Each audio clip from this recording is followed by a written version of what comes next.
Hey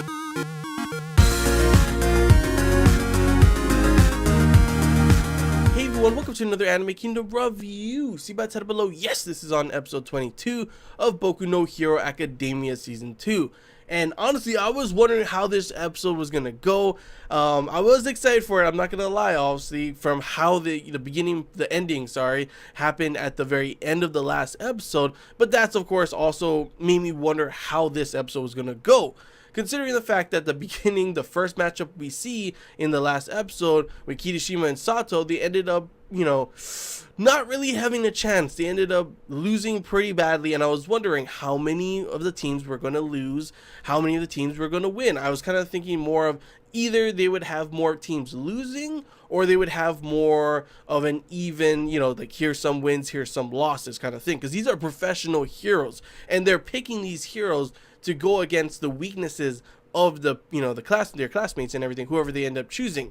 So it makes sense that there would be more losses, which is why I was quite surprised by the fact that literally every single team ended up winning in this. I was actually completely surprised, guys. I was like, every single moment I was thinking, no, they're not going to have them win. Oh, wow, they did. Oh, okay, they won too. Okay, there's another win, which kind of has me thinking that's why the very ending of the episode, which is, of course, Ochako and Aoyama, I'm kind of suspecting they're probably going to lose against 13.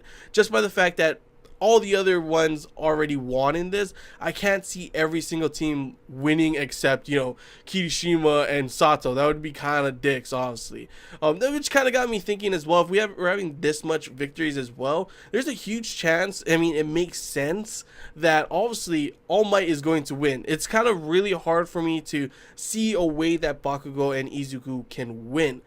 I'm not saying their teamwork won't, improve and maybe they'll see more eye-to-eye kind of stuff, but I just can't see them winning, and it makes even more of the team, the matchups in the next episodes kind of up in the air, because I'm thinking, obviously, it's probably going to have them losing because of so many victories in this one. But like I said, you never know, and they may end up having a lot of wins instead, and only some of them end up losing, which would be interesting, but I don't know how that would also factor in with their placements with each other in their class and everything. But one thing I gotta say about this episode and about this arc in general, I was kind of worried, honestly, because the last arc with Hero Killer Stain, come on, that arc was just so intense, it was so crazy good, honestly, that it had me hyped and excited for every single episode.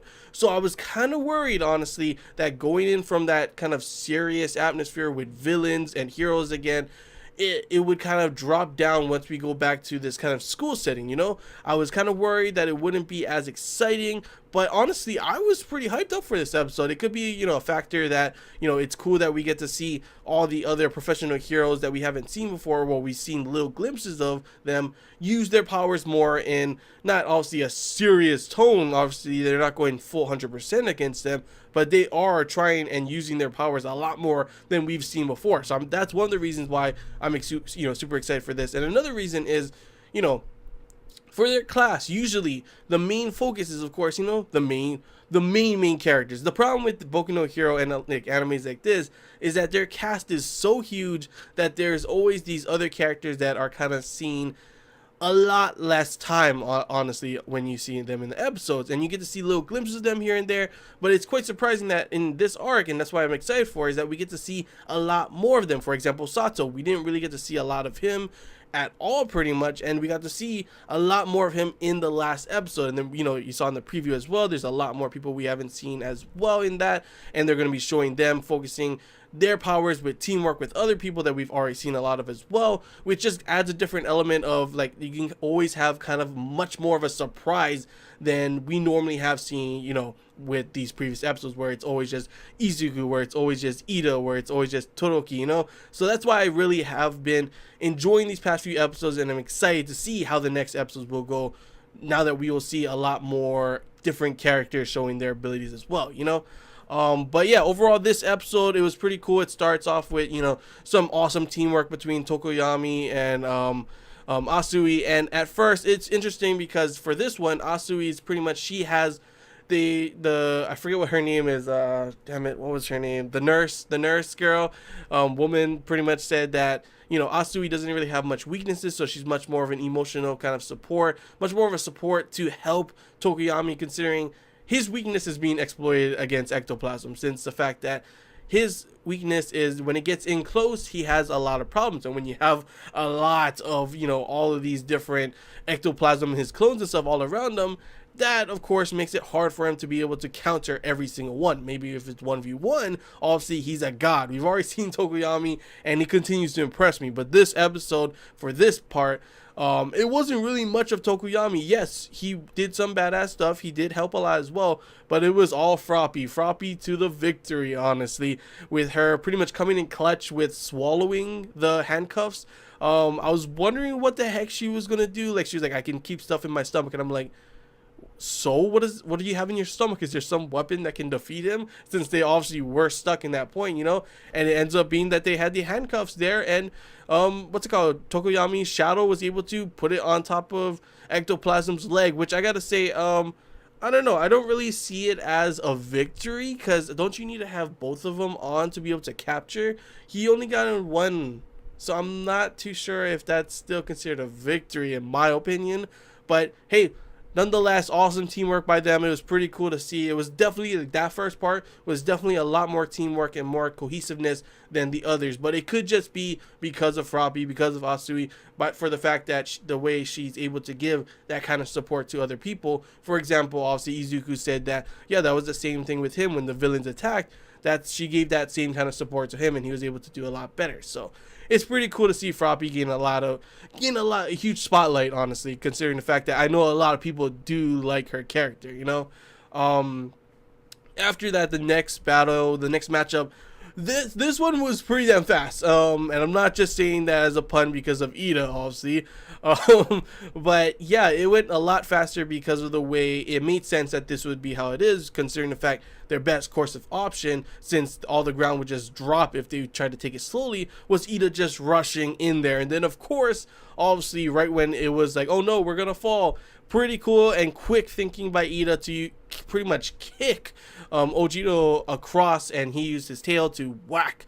I do not know what his name is, Construction Man or something, I forget his name, if they even said it, and he was able to get past and escape. That was the one escape that we did see in this episode, so that was pretty cool that we did get to see that. That reminds me of the first part with Tokoyami and Asui. I was actually thinking that when Tokoyami's shadow was going out, I was actually thinking he was going to try and sneak by through the gate, or not sneak by, but rush through the gate, and that would be kind of a semi-escape since half of him was able to get out. I still don't really know the full specifics on Tokoyami's ability, like how far can his shadow really, you go away from his main body, but that would have been pretty funny if he was like, oh, my shadow is out there, it's kind of halfway out there, half of me is out there, so we win, right? That would have been, honestly, like, I would have been like, I don't know if that's considered a win. It would have been funny, like, it would have been much better if it was more of a funny character, but Tokoyami's not that funny character, he's just kind of that cool badass character, so I didn't see that happening. But if it did happen, I honestly probably would have cracked up. But yeah, most of this episode was definitely focused on more of, Todoroki and Momo's kind of their action against Eraserhead. Yeah, sorry, I don't know how I blanked out there, but pretty much it was mostly Momo, obviously, ever since the whole tournament arc, her battle against Tokoyami. Her confidence has pretty much gone down. We've seen it here and there throughout these episodes, especially in the last episode as well, and how she was like kind of just saying, I don't know how much help I would be in the practical exam. And obviously Todoroki, he's the kind of character, the kind of person that's able to, make decisions really quickly. And that's how you saw in there. He was kind of taking control, not really listening to Momo, and that's why, thanks to Eraserhead, Aizawa Sensei, he was able to pretty much learn that, oh, maybe he should have listened to her because she wanted to say something. And obviously the big weakness for Momo is that she, like I said before, has lost her confidence. So it was interesting to see that dynamic of her pretty much being like how we saw her before. She seemed a lot more assertive, a lot more confident, but after that battle in the tournament, we've seen her, like I said, she just doesn't have that same confidence, so she's kind of questioning every move, kind of questioning herself, kind of questioning what she do. Should she run away? Should she go back to help, Todoroki? Is she being a hindrance to him? There's a lot of things flowing her in her mind, and it was pretty cool to see once she was able to run back and she was still scared, thanks to Todoroki saying, do you have a, you have a, what's it called, a plan, right? Go with it. I'll follow it. Do it right now, And it was pretty cool how to see, those Russian doll things. I completely thought she was just making them just because, I don't know, she was just making them because she needed to make a small kind of object. And it was pretty funny when she was running to and they're just like, boop, boop, boop, popping out. It's like, that is so weird. It's like just a scatter, like a trail of those kind of things, which would be a bad thing as well. And then that's why I was wondering, like, why was she putting some of them in her belt, kind of thing? It's like, what is the purpose of that? And when she threw them up at Aizawa Sensei, I was like, okay, is that like a distraction? But of course, she was thinking like straight ahead, like way before, even though she didn't tell him, she had a plan all along. And the fact that, boom, there was flashbangs, she was able to blind him. And we also find out that he pretty much, Aizawa Sensei has been, ever since obviously the injuries that he sustained when the villains attacked, obviously, it really did a number on him in the fact that he can no longer, like, he can still use his powers, but there's a huge interval between them, and he cannot use them for as long as before. So that sucks, honestly. Like, he was probably one of my favorite characters. When I saw him fighting, I was like, damn, that's pretty badass. He's not your normal hero, And I liked how he was like considered a ninja using caltrops as well. As like, hey, not all heroes are gonna be doing the honorable way. I don't know why I did that, but yeah. So it was cool to see that kind of stuff go on. And then of course, Momo's plan go in action. And even when she ended up, pretty much not failing, but making a huge mistake, they were able to win. And obviously it had a bit to do with, also, like the nurse said, he has a soft side, because I'm pretty sure he could have stopped her. He could have rushed in and stopped her. And him saying that, he had to watch out for Todoroki as well, and he thought that was the best plan. He's just a nice guy. He was, giving Momo her confidence back, and I thought that was nice as well. And then, of course, there's a huge thing I saw on the forums that there's a ton of people that ship Todoroki with Momo, and I mean, I could see why. I think they are a cute couple, and Todoroki, like, literally super dense at the end of Oblivious as well, when she was crying. She's like, oh, are you okay? Are you sick? There's this something on your foot or something that will help it out. And I'm like, oh my gosh, can't you read what's going on, Todoroki? But that's why I love his character, because honestly, from how we saw at the very beginning to how he is now, it's a huge change. I really have enjoyed that change for his character. And then the very ending of the episode, the cliffhanger, was pretty damn awesome as well, because the main shipping, for me at least, is Izuku and Ochako. And I honestly did not expect Aoyama to go ahead and say, oh, you were thinking of what Izuku would do, right? Do you like him?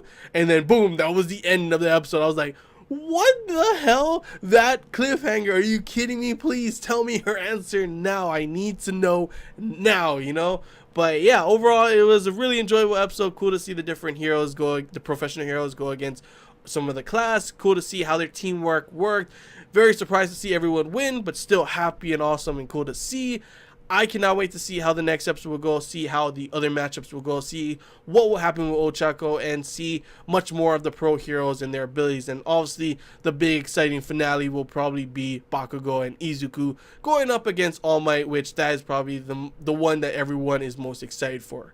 Which I gotta agree, I am excited for that as well. But yeah, that's all I really gotta say, guys. Hope you enjoyed this Anime Kingdom review. If you have any questions, feel free to comment below. If there's anything missing you want to talk about, comment below as well. If you did enjoy it, to a like. If you haven't already, feel free to subscribe for more content. And as always, guys, I want to hear your guys' thoughts. How did you feel about this episode? Good, bad, whatever you guys want to say. How did you feel about this arc so far? Feel free to comment below. Obviously, as always, no spoilers. And yeah, that's all I gotta say, guys. So till next time, see ya.